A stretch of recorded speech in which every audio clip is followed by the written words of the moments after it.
Ce qu'on entend est tiré du paysage sonore dans lequel j'ai grandi. Je les appelle les sons anonymes. Ils pourraient venir de partout, de nulle part. Autrement dit, partout où la vie ne se manifeste pas assez pour rendre les vibrations de l'air singulières ou évocatrices de sa présence. À l'instar des murs lisses et similaires d'un labyrinthe, ces sons ne me donnent aucun repère. Dans ce labyrinthe, je peux toujours me déplacer dans l'espace, courir dans tous les sens. Il me semble que je reviens toujours au même endroit. Mais derrière les hauts murs de béton que mon regard balaie sans prêter attention à leur monotonie, j'ai entendu des voix. Des voix belles et humaines, chargées de compassion, qui m'ont guidé, m'ont permis de retrouver la trame de mon récit. L'idée de la terre, c'est-à-dire de reprendre la terre qui, quand tu construis, c'est que tu peux prendre la terre qui est à portée de main, qui est là, sous ton pied, à portée de main. Ça veut dire que tu redeviens un acteur de l'acte de construire.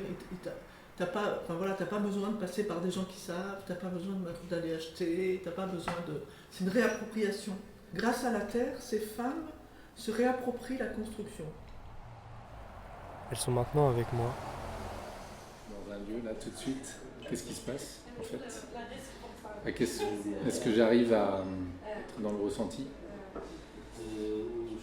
Et c'est à la fois une seule et même question. C'est-à-dire que si j'arrive à être dans le ressenti, je peux arriver à connecter avec la mémoire du lieu et je peux arriver aussi à reconnecter avec moi, ce que j'appelle le champ ancestral. C'est-à-dire qu'il y a quelque chose qui est un peu une médecine du temps. C'est-à-dire comment on soigne son rapport au temps et comment on fait la paix avec le temps.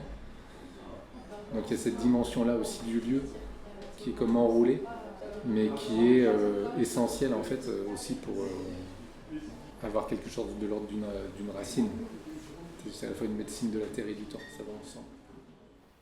Elles m'attendent peut-être à la sortie que je trouverai, grâce à elles, non pas dans l'espace, mais dans le temps.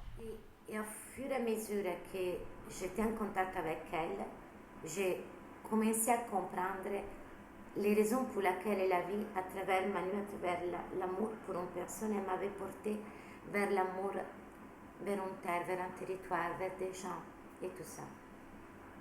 Donc je me dis, tant que je pourrai, je continuerai à ouvrir dans ce sens et c'est pour ça que je te remercie du travail que tu fais.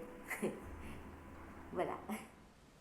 J'irai aveugle les yeux ouverts, sans comprendre, sans entendre, que le vrai labyrinthe est à l'intérieur de moi.